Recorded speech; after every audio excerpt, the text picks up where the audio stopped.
Hello, everybody. It is a beautiful Monday. Welcome to the Witty Writers Show. And I am so excited because I have with me today Paul Rushworth Brown. Hello, Paul. Hi, Beth. How are you? I'm good. I've been so excited today. And I have to tell you, Paul, I have had messages and messages of people who have been super excited that you're coming back on the show today. So it's How lovely. brilliant. And we've also got two very special guests with us. We've also got Amber. Hello, Amber. How are you? Hello. How are you? I'm good. I'm great. And I believe you're calling us from your library where you work. Tell us a bit about your library. Yep. So I work at a library in Rockford, Michigan, and we are currently not doing programming because of COVID, but we are able to join you through virtual. So It's fantastic. I love technology. Isn't it great? It's been a godsend. And I don't know about you, Amber, but it must be, a savior for your library, being able to do online activities and things like this, because obviously COVID's pretty much put a mocker on everything, really, hasn't it? Yeah, it's a damper. It is. We've also got the lovely Sue Merrill. Hello, Sue. How are you? Hello. I'm great. How are you? I'm fantastic. Now, Sue, you're actually part of a book club and reviewing club. Tell us a bit about it. Well, Amber is in charge of it. It is through our public library, and we've been going strong I moved to Rockford, Michigan in 2001. That's the very first thing I did is join the book discussion group in the library. And we've been meeting once a month for a very, very long time. Even through COVID. And of course, when COVID hit, we switched to virtual, but we were able to still check out our library books through I can't remember what we call it. Curbside, yeah. So we pull in, we call, say, I'm here to pick up the book, and away we went, and then we would discuss on Zoom. And we were doing that for, I don't know, probably close to 6-8 months, and then we were able to go live. Some people didn't feel comfortable meeting at the library, so Amber would have her computer set up with the virtual so we could still see those people as well. And then we had to go to everything virtual as of today. I mean, today is our first time we would have met as a group. Yep. Wow. Isn't it amazing how we all adapt? I'll tell you. It really is. And I love the fact that you were doing curbside pickups and drop-offs. Now, the reason you lovely ladies are joining us today is because the fantastic Paul Rushworth Brown has about to release his latest book, which is Red Winter Journey. And I'm so excited for you, Paul. Ooh. But you guys have actually been reading and reviewing it. So I'm super, super excited to hear what you think of Paul's new book. Firstly, though, Paul, I would like to talk quickly about Skullduggery, because that was the first novel that you wrote, wasn't it, about these characters? Fantastic book, and oh my gosh, the amount of reviews I've read that have been absolutely phenomenal. It's been truly fantastic. Now, I'm just going to quickly read the description of Skullduggery for our new viewers who haven't checked it out yet. It says, the bleak Pennine moors of Yorkshire is a beautiful, harsh place close to the sky, rugged and rough, no boundaries except the horizon, which in some places went on forever. Green pastures and wayward hills are the colours of ochre, brown and pink in the spring. Green squares divided the land on one side of the lane and on the other. Sheep with thick wool and dark snouts dotted the hills and dales.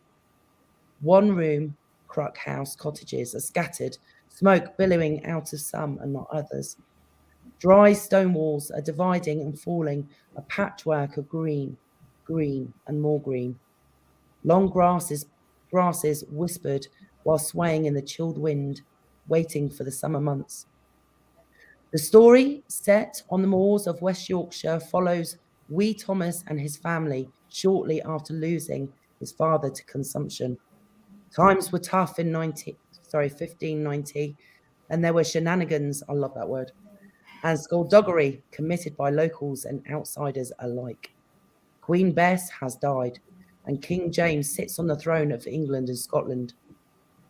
Thomas Rushworth is now the man of the house, being the older of the two boys.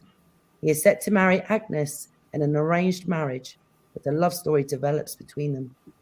This rollicking adventure paints a descriptive picture of the characters and the landscape they fill. You are kept in suspense to the final pages where one hopes good will triumph over evil. I love that description. I mean, when I think back, it seems so long ago now. Like, I mean, that first paragraph was probably the first paragraph I ever wrote as an author. And just, so much has happened since 2019. It's just, when you read it, I think, my God, did I write that? What does skullduggery mean? Skullduggery is sort of like mischief. Okay. Yeah.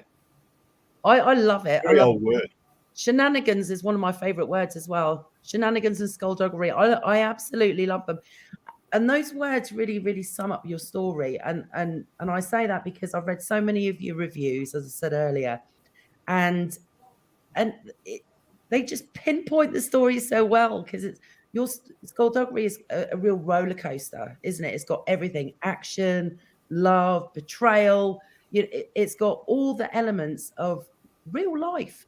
And the great thing is that you had to research your family's history while writing skullduggery.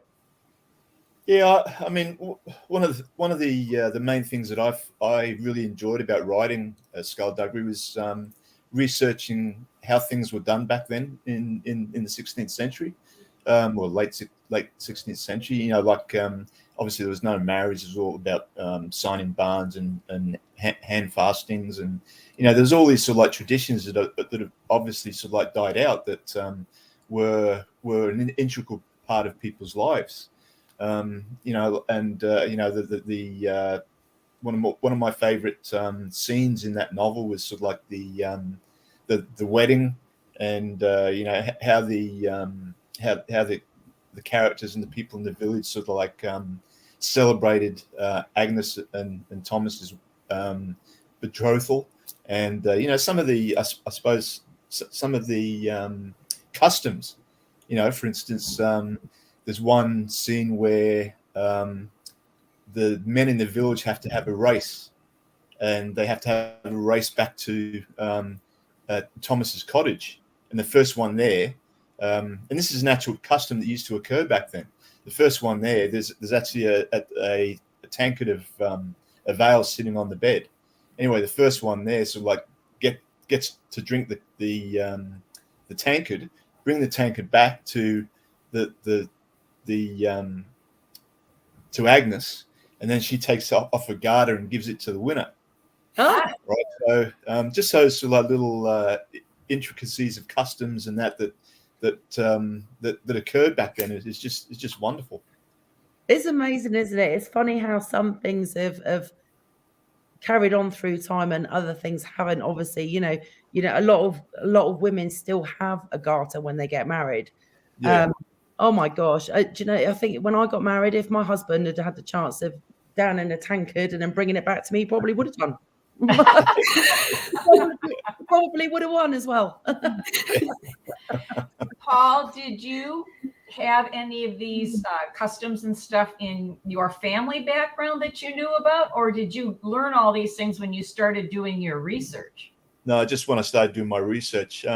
Just to give you a bit of a background, Sue, probably about 5 years ago, I started researching family history, and it was mainly for my kids. It took me about 6 months, and I traced my furthest away ancestor back to a small town that you may have heard of, Howarth, which is like Bronte country, where the Bronte sisters grew up. And my ancestors and family have been living there since the 16th century. And the first one to move away from that village was actually my great grandfather, and he moved to Denham in the early 1800s. But I suppose the way it came around was that I always wondered what life was like back then for my earliest ancestor. And I suppose 2 years later, I thought, that was quite interesting doing that. Writing that it was a 400-page book. I only got 5 printed for my kids, and so I just started to fictionalize his life, and that was basically the birth of Skullduggery. Okay. It's just amazing, isn't it? It really, really is. We've got quite a few people joining us, so make sure you say hello, everybody. And if you do have any questions for Paul, please pop them in the comments. We've got there we go. We got Theodore. Hello, Theodore. Theodore actually has his own group on Facebook for book lovers and authors. And we've also got my mum. Oh. And she loved seeing you on the show last time, Paul. So she's back again to say hello. Hello, Mum. Love you. Hello. So it actually amazes me how you've been able to create 2 amazing novels from doing research about your own family. But how different was it this time, Paul? I mean, obviously, you've come along such a long way from doing the original research and then writing Skullduggery. How was it for you writing Red Winter Journey, the next book? I mean, once Shoreline picked up Skullduggery and signed a contract with them, a new process started. It was sort of like the same novel, but just the interaction between myself and the publisher. You just learn so much. Yeah. And hopefully I've taken on a lot of feedback from people that have read it and applied that into the second novel. And I had to wait a year between when I first signed the contract for Red Winter Journey and to when it's now going through the editing process. I actually went right back through the novel and developed the characters a little bit more. And I suppose one of the biggest things I've learned as an author is just to be a little bit more patient. And hopefully I've come up with a good story. Yeah, I suppose for authors and readers, there's an element that is the same, and I'm sure Amber and you, Sue, will agree. By the time you've finished a novel, you feel like you really, really know the characters, don't you, so well. You know their little twerks, their personalities, and everything else. But it's the same as an author as well. When you start a book, you're just discovering your characters. Their quirks and their personalities come out as you write your novel. So by the end of the novel, you do know your characters really, really well, which is why it's so important to go over your work numerous times to fill in those characteristics and personality traits and everything, so they're there right from the beginning, not just towards the end as you've got to know them. Well, and that leads me to another question. How, you had certain facts and historical background that you knew definitely about your ancestors. How did you know, I guess I say, do you know enough about them so that you knew how to create the wife or create other family members or children or whatever that would be, compatible with them, for example? Because I think one time the women weren't recorded. I use a lot of historical databases written by basically scientists that have heavily researched those times. But obviously, my earliest evidence of my great grandfather Thomas Rushworth ×10. I found in a court manor roll dating back to 1590, and so a lot of the characters in Red Winter Journey are actually true to life. Their names,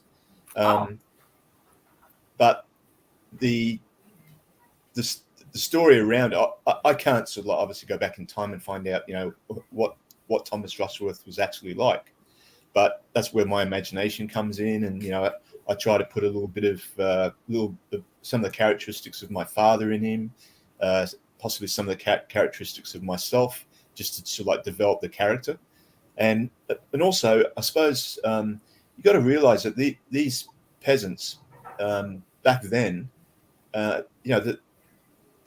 heaps of stories written about the nobility, and that very little has been written about the peasants. And that's sort of like one thing I wanted to get across is what these people were like, and they were a lowly lot. And I went into sort of like old transcriptions of sort of like letters written about those particular people by the nobility, or by sort of the richer folk, and they were sort of like they were considered animals. They swore. They they were drunk, and the thing is, I didn't want to overburden the story with all that type of thing. So what I did is I actually picked one or two characters and made them sort of like I suppose an epitome of what people who looked after cattle up in the moors of Yorkshire in the 17th century, what they possibly would have been like. But I didn't want every character to be like that. So I suppose what I'm saying is that Thomas Rushworth, my great grandfather, was made up of different characteristics of myself, my father, and other people that I've met. It's amazing, isn't it? Well, one of the things that truly amazes me is the fact that the UK, especially England, is so small. You could fit Britain inside of Alabama. It's such a small country, and yet, even though it's so small, there are so many different accents. Literally from north to south, so many different accents. And back in those days, the accents were so strong, because people didn't travel much. They stayed within their towns and villages, because most of them didn't have the means to be able to travel and everything else. And also you found that, and Paul will probably agree with this, families tended to stick together because it was safer. They could help each other out. There was, families were so close knit and tight. But it also meant that accents were very hard to understand. I think one of the things that I really admire about your novels, Skullduggery and Red Winter Journey, is the fact that you gave a taste of their deep accent without being too overpowering, where nobody could understand what they were saying, because it's a fine line, isn't it? Yeah. Between giving the accent but the reader being able to understand and follow a flowing story. Yeah. Well, when I first wrote Skullduggery, there was a lot more dialect in there, and when it was picked up by Shoreline Publishing, I had to go back and edit it and actually take out some of the dialect, because when I originally wrote the novel, it was just probably a little bit too hard for the general public to understand. So I just had to sort of like tone that down a little bit. And in Red Winter Journey, there's a little bit of dialect in there, but once again, I've toned it right down. But I just like to sort of like make it as authentic as possible, and give readers some idea of what what these people sounded like. There's actually an interesting website on that you can go to, and what they've done is they've taken this phrase, all right, and they've recorded what it would have sounded like back in the early 1600s, and then 1650, 1700s, 1750, 1800s. And it's amazing over the period of that 200 years how that accent in that particular part of England, and it is up north in Yorkshire, how much it changed over that period of 200 years. Oh my God, I would love to hear that. Do you think that had anything to do with, as time went on, they became more educated?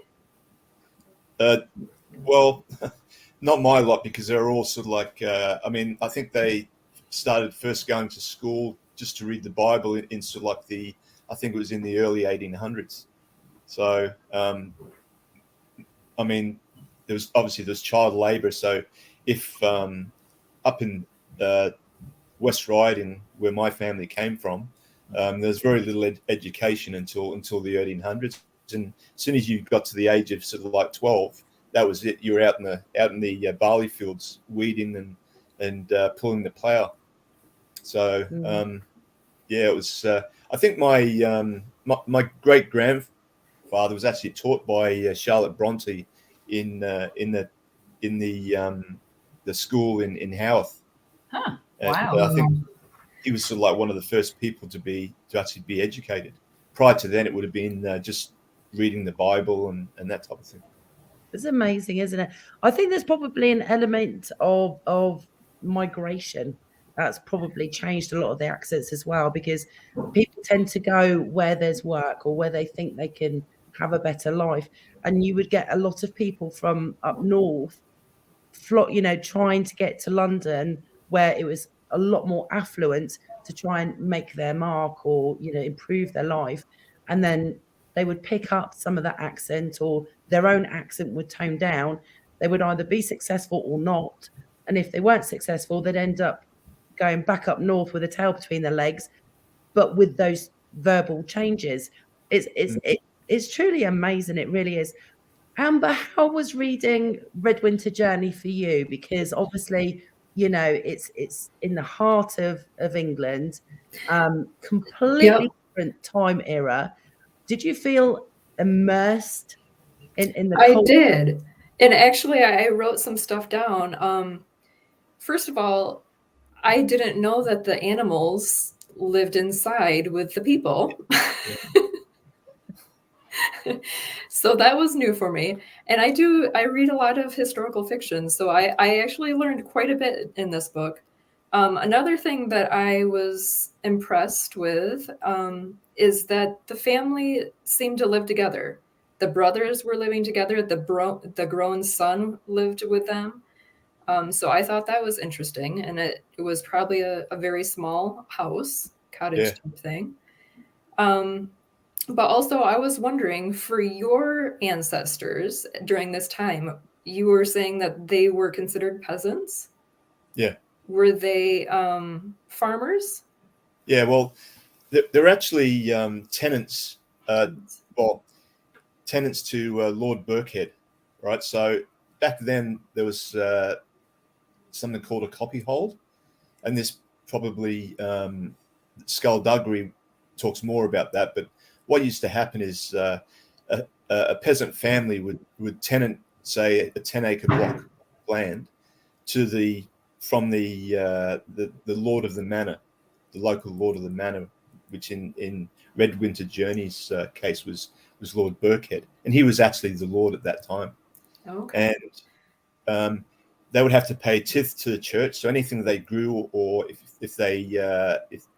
during lambing, if they had more lambs, they'd have to give 10% of everything they grew to the church, and then they'd have to give a certain amount of that to Lord Birkhead, and anything that was left they could keep, and get it made into grain, or get the grain and make it into bread. They'd have a few sheep, but as a copy holder, they also had to work 3 days for free to Lord Birkhead for the use of his land. Oh wow! Wow. And they were allowed to one cottage on there. Now around that time, or just before that time, there was a lot of issues with the plague and that type of thing. So a lot of people died during that. And it went to York, but it really didn't go to Haworth. But what tended to happen is, because there weren't that many, not as many people around, the lords of the manor tended to keep, if they were good, sort of hard-working families, would tend to keep them and not look after them, but they could get a copy hold for a long time. Okay. Now in Red Winter Journey, they actually become freemen, right? So copyhold was sort of like under the feudal system, but then they became freemen, expecting a better life and all that type of thing. But really, things didn't change. They started to pay the tithe to the church, started to give a certain amount of their grain and that to Lord Birkhead, but they were considered freemen. And so they met every month for the manor court, like it said in the book. Okay, yeah. And if they didn't go, they'd be fined. Wow. And if they didn't go to church, they'd be fined. There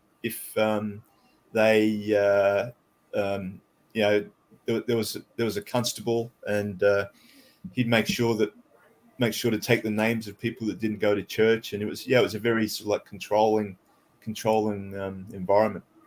It's amazing, isn't it? It's amazing. And the lords and the duchesses and all the sort of royalty and below, they had such power in that era. They really, really did. They controlled pretty much everything.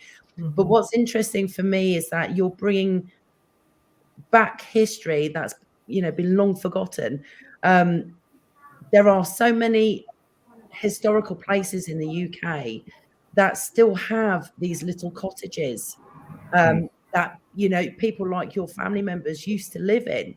And they've been modernized and they've been converted, they've been restored, and there's still that history there. But my children's generation, they've got no clue. They don't know about anything about that. But I remember going on school trips and going to these beautiful places and seeing these beautiful grounds that still had these little cottages on. As Amber said, a whole family would live in there. There'd be like 4 or 5 to a bed, a bedroom. The parents would end up, or the parents would end up having a bedroom, and the kids would just be tucked away here, there, and everywhere. Mm-hmm. I mean, quite often, there was no bedroom. Everybody's sort of like, you could have a family of 9 sleeping on sort of like rolled up mattresses in a 1-room cottage, with a loft upstairs where they kept the hay. Yeah.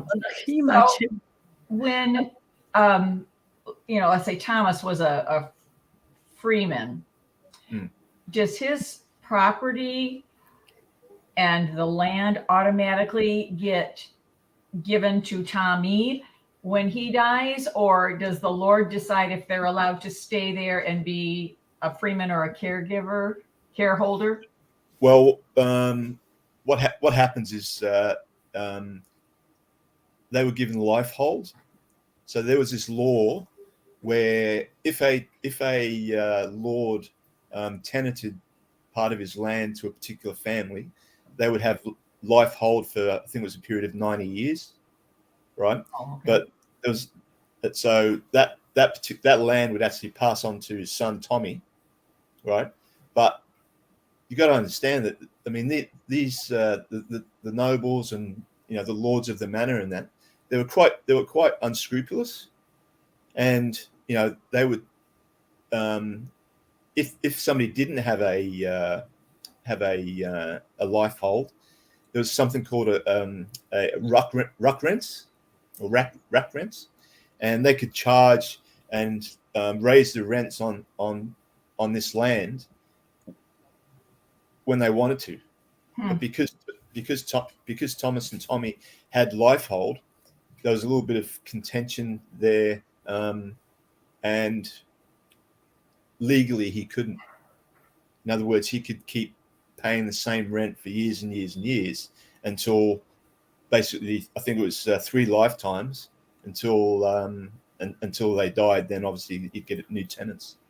Wow. And I bet the Lord was praying that they wouldn't turn up for their meetings just so they could get rid of them and up the rent for the next person. And what was the average life expectancy at that time?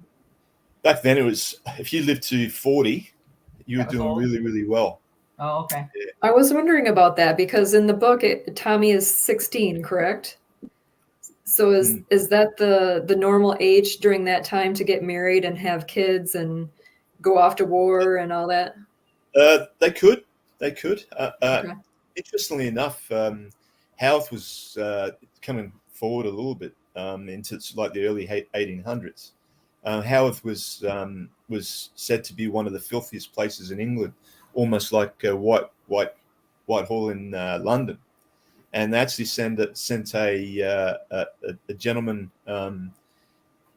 after he was asked by Patrick Bronte actually to go up there and have a look at why the infant mortality rate was so high, why people were dying at the age of sort of like 29, 30, 34. And it turned out that the place was just filthy. There was like one privy to 65 families, and the water was contaminated. The church, St. All Angels, actually sits on the top of the hill, and the main road of Haworth actually slopes downwards.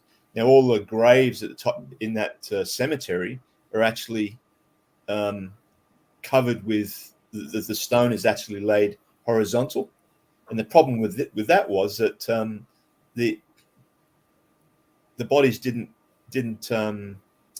what's the word? They didn't help me out here, Beth. Decomposed. Yeah, they didn't decompose. So when it rained, all the water would go into the cemetery and pick up all sorts of things and sort of like run down the middle of the road.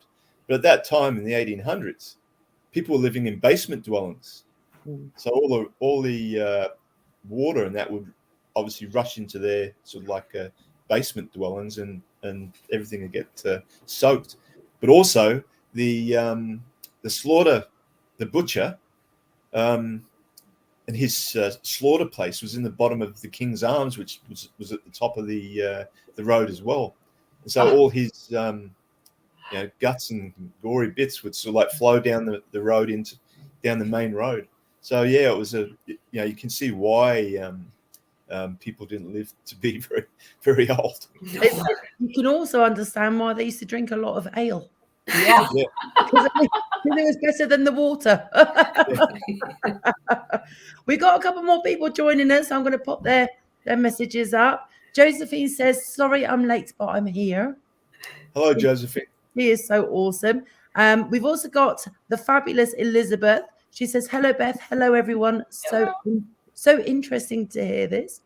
And I do know I was getting messages from another author called Robin Washington, and she was desperate to see you today on the show.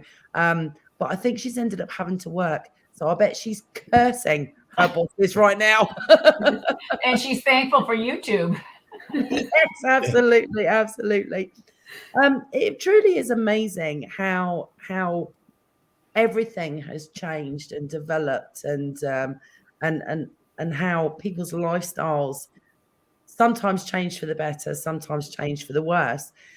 I'm over 50.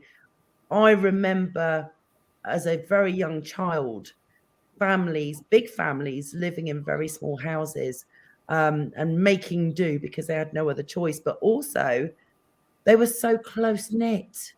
They were such tight families. They would all eat together. They would listen to the radio together. They would do all these things. There's a lot of elements, I think, from the past that we've lost as a society. Do you feel that, there are some things that should be maintained or that we should bring back? Any of you? I mean, I sort of feel that some families still have that sort of like close connection. Others don't. I mean, interestingly, one of the aspects of Red Winter Journey is that sort of like close knit love between a father and a son, and that's sort of like totally opposite to my growing up, or myself growing up, because Mum and Dad were sort of like separated when I was about 9. I didn't see him for about 10 years. But yes, I mean, really, Red Winter Journey. I mean, that word journey, I think, is such an important part of that novel, because it is a journey. It's a journey for Tommy, growing up and becoming a man. it's a love story really between a father and a son, and his father trying to save him from the war that he didn't want any part of. I mean, what we've got to understand is these people were surviving. They spent 16-hour days out in the fields. They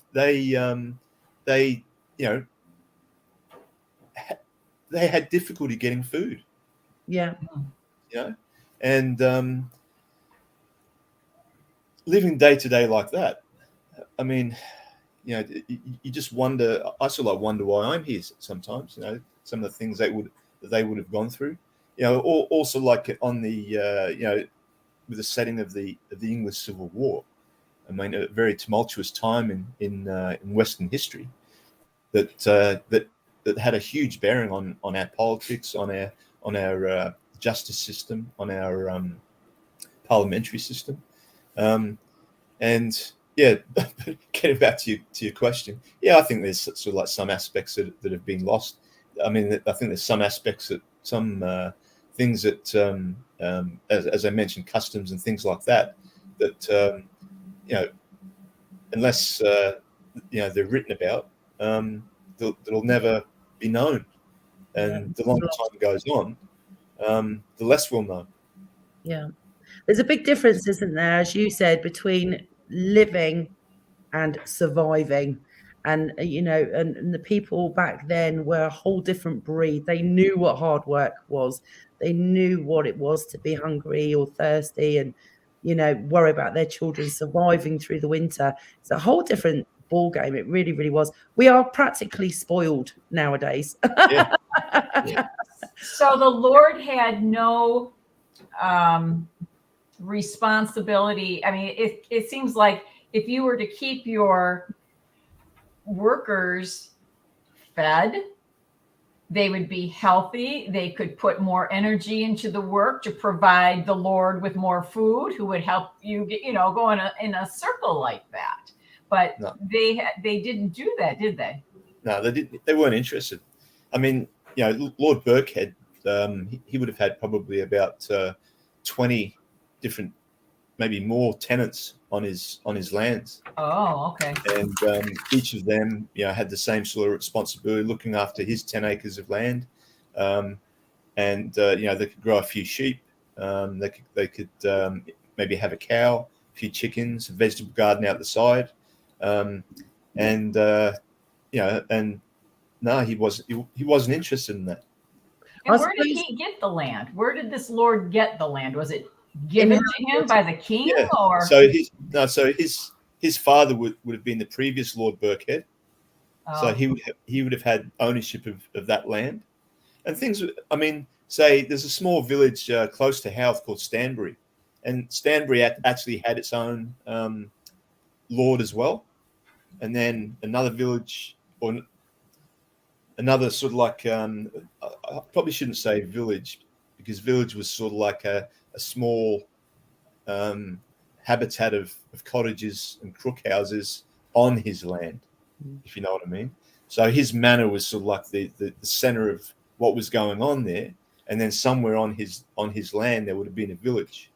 And then all around his lands that he owned, there would have been these 10-acre plots that tenants would work to basically feed themselves, but also for them to pay his tenancy. I mean, in those days, and even still now, lordships and titles are passed down through generation to generation to generation. So, as soon as a lord and lady had a child, that child was then either a lord or a lady in their own right. So all these titles would get passed down and passed down. Some of them were even given, like a salary from the royal family if they had, if they looked after the king or queen's army or something like that. They would also get a salary on top of their landship. So it was a very, very strange way of life. But we still have it now in the UK. There are still lords and ladies. Yes, yeah. Wow. There are still lords and ladies, duchesses, and duchies. It's all passed down. And when you think about it, the royal family, they're not just, prince and princesses. They also have other titles as well. That, a Duchess of York, for example, so it's still passed down. It's still done through the royal family and then carried on hereditary.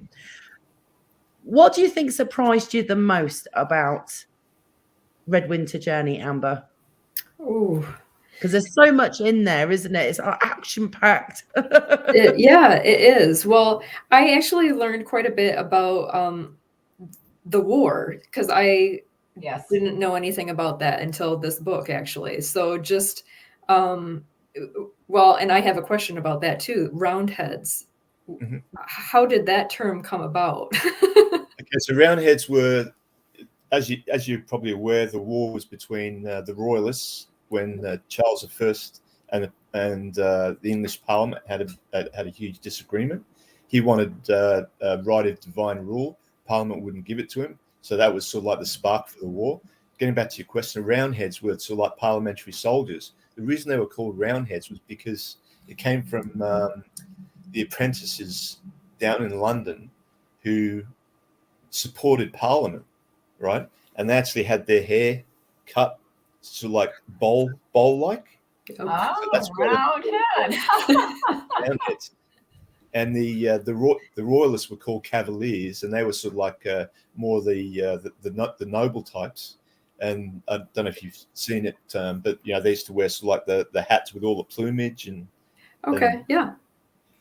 Yep. So they were called Cavaliers. I have to say, if that Roundhead fashion comes back in, I'll be done.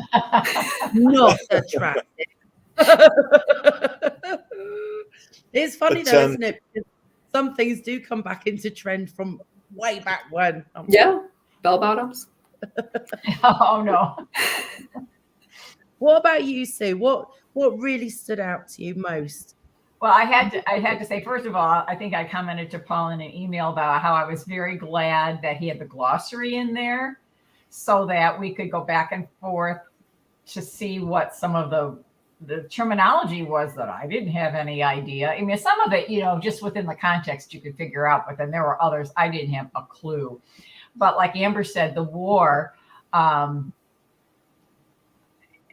I guess I'm just thinking too much about how things are done nowadays, where people enlist and they're trained properly and all that, where, I mean, you just are grabbed by your shirt and away you go. And although a lot of deaths that occurred were not necessarily because of fighting, but dysentery, no food, no water, etc., which still, happens today, unfortunately. Yeah.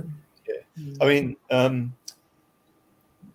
that whole idea of the armies having to, go to other people's homes and rob them just so that they could feed the army. But not only that, what they do as the army passed through, if there was any sort of like animals or sheep or grain, they'd either burn it or kill the animals, so that when the opposing army came through that particular area, there was no food for them to eat. Yeah. Right. And I mean, there's stories that I wrote that I read of, no water, and so like soldiers picking, dirty water up out of horse footprints to drink, and typhus was just rife. Interestingly enough, at that time, that in the setting of Red Winter Journey, more people died in that war than in World War I and World War II put together. Wow, because that's mind-blowing. Because as the armies went through villages and that, obviously they'd ransack them and rape and all that type of thing, plunder. A lot of them had typhus or camp fever, and obviously they'd pass that on to the residents. Oh, okay. Right. So and then they'd all get very, very sick, and it was terrible. Well, it's amazing, isn't it? It's not something you would automatically think of, but it's It's mind blowing. It really is. We've got a question for you from Elizabeth. I'm just going to pop it up on the screen. She says, is it true a person can now purchase a lordship in today's time? You hear of celebrities purchasing and getting approval of getting a lord title.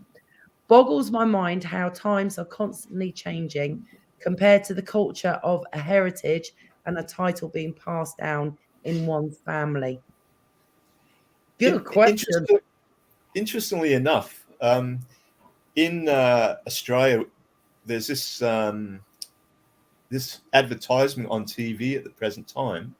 There's some loophole in the Scottish land laws, and you can actually purchase a lordship and buy basically a foot of land, right, and become the Lord Rushworth of this 1 foot square of grass, and you get the same thing. And you get a certificate for it as well. So yes, Elizabeth, you're absolutely right. You can. Isn't that crazy? But I did see the same type of commercial, and I was like, really? So you could become Lord Paul if you would like. Yeah. And you get all these sort of like old Aussie guys saying, yeah, you can call me Lord Pomperdale from now on. I'm Lord of Scotland.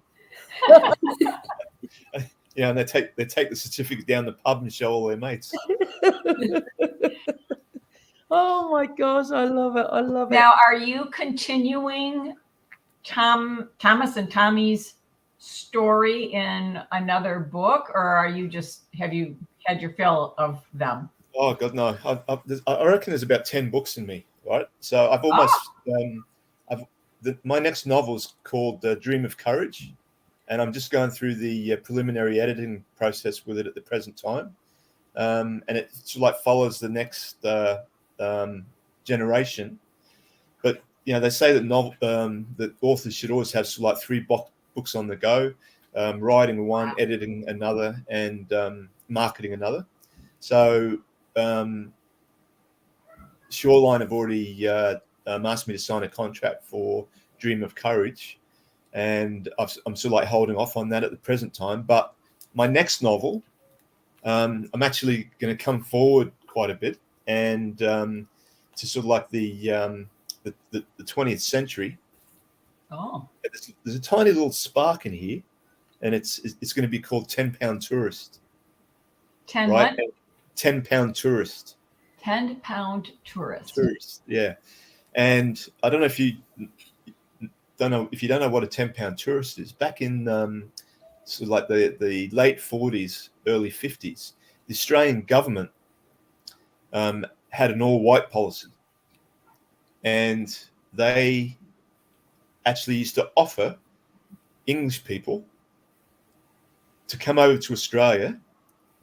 They'd pay for their passage. They'd set them up for a job, and find them somewhere to live.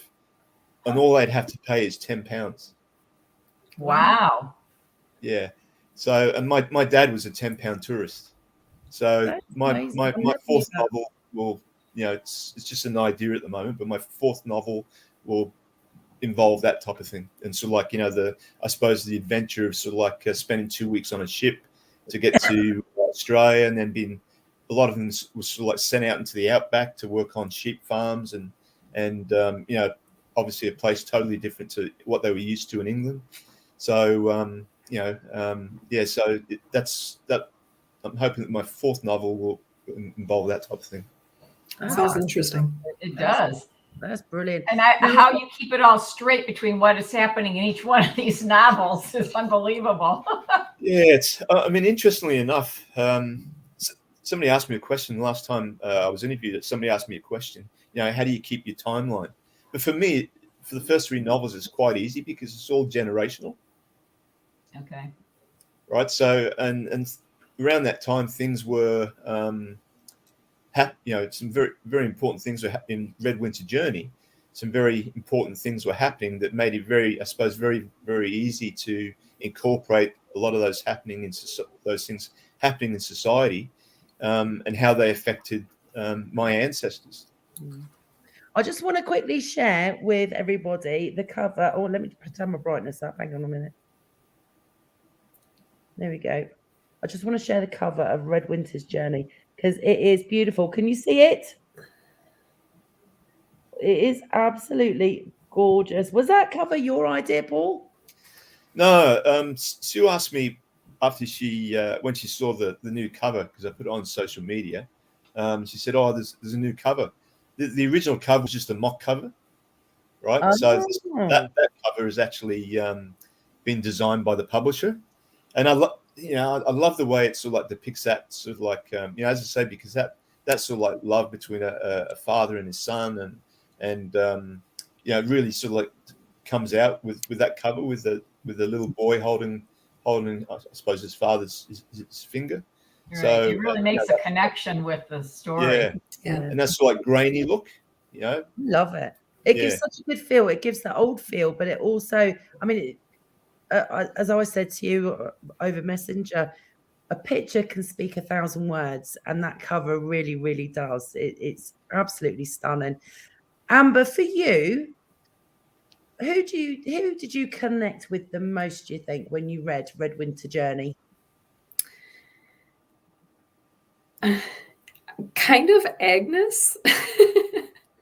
I don't know why. I guess because I have a son who he's older than what Tommy was in the book, but my son is 20, and so I feel like he's on the verge of all of these things, and I kind of feel Agnes trying to protect him and trying to keep him as a son and all that. So I kind of felt her pain. It's hard to let go. I think we've all been there. At some point, you just have to go, okay, off you go. I know. He is in college now, so I've been trying. And you don't look old enough to have a 20-year-old son. Oh. Right. She doesn't. She really doesn't. There's me using a ring light to hide my wrinkles. I looked like a lobster. I got burnt the other day. At least you got some nice sun. Yeah. We don't have sun in Michigan, so I'm jealous. And also, Amber, what do you think what elements surprised you the most or made the most impact on you? Basically, just the family life. I really loved the idea of them living together and spending the days together and eating together and basically doing chores together. They always were together, and I loved that aspect of it. Yeah, it's amazing, isn't it? And Sue, what about you? Which character did you connect with the most? I just kept on thinking of the women and how I couldn't survive. I knew I wouldn't be able to do it. It's like, you start with, let's say, flax, if you were able to grow that, which you then had to turn into strands, which you had to weave. And if you had a place to weave or turn it into, the spindle and all that, or did you share that with all the other crop holders? And it's like, oh yeah, I got to make dinner in another hour. Well, they had to do it several, days in advance because they had to butcher and they had to do this if they even had meat. And there was just so many things that it's like, I couldn't do this. I knew I wouldn't survive. Not only that, you'd have to sort of like walk half a kilometer to the beck to get some water. Right. You couldn't drink. You'd have to bring back to the cottage to make ale. So and I've got a well right out here with a nice fresh water, and it's like all I got to do is turn on a faucet. It's amazing, isn't it? I tell you, I say it again, we are spoiled. Well, and just even, the muddy conditions, and they wore the long dresses, and they didn't wash clothing or themselves all the time. So you just did with what you had, the one outfit that you wore, and maybe one pair of shoes, and maybe you had another shirt or something you would wear on Sundays for church or a wedding or whatever. And it's amazing they had so many kids, really, when you think about it. Yeah. My husband does a workout. I'm like, I'm not going near you. You stink. But then they also knew their life expectancy was short. So Yeah, and life was precious in those days. It really, really Yeah. was. Thank you so much, Amber and Sue, for joining us today. And Our pleasure. I know you Yes. thoroughly enjoyed Paul's book, and I'm so excited. Paul, when is it? When is release day? When is it going to be available to purchase? So the official cover reveal will probably be within the next week or so, and then it'll probably be released before May. Okay. Oh, fantastic! And are you considered a Goodreads author? Like, if I wanted to find it on Goodreads, since I've already read it, I can check it off that I've read it. Yeah. Okay. Okay. It's not, obviously it's not on there yet. Yeah, But it will be, and it'll be in most May, top June. like distributors and shops. The good My thing is publisher's actually in the process of opening shops all around Australia, like bookshops. So it'll be in there, and obviously available at Waterstones and Abe's and Dimmicks and all those sorts of places. the fantastic news is for authors who have joined us today is that with Goodreads, you can actually upload your upcoming book months in advance. Whereas obviously with Amazon and other places, you can only do it within a certain short time frame. But Goodreads, you can put it on well in advance. So I discovered on my last book. Can I just thank Amber and Sue and the rest of the ladies in your book club for taking the time to sort of like read Red Winter Journey. I really do hope that you enjoyed it, and it's great to meet you. Yeah, meeting you Nice too. I meeting enjoyed you, it. and Yeah. we enjoyed it. I second that. It's been absolutely fantastic and something I think we need to do again in the future. Yes. Thank you all so much for joining us on the Witty Writers Show. We have been live on Facebook and YouTube, so make sure you like, subscribe, and click on the notify button so you don't miss any of our upcoming shows. We have got a spicy book chat coming up, especially for Valentine's Day. So I hope everybody will join in for that. We want to know what your favorite spicy books are. But thank you so much, Paul, for being such a fantastic guest again. I'm so excited for your new book. Please tag me and let me know all the dates that it's coming out and where it's going to be, because we've got so many viewers who just love your work and are always excited about anything you do. And thank you so much for Amber and Sue for joining us today. Thank Thank you. you. It's our pleasure. We hope to see you next time on the Witty Writers Show. So bye for now and tune in again soon. Bye, everybody. Bye-bye.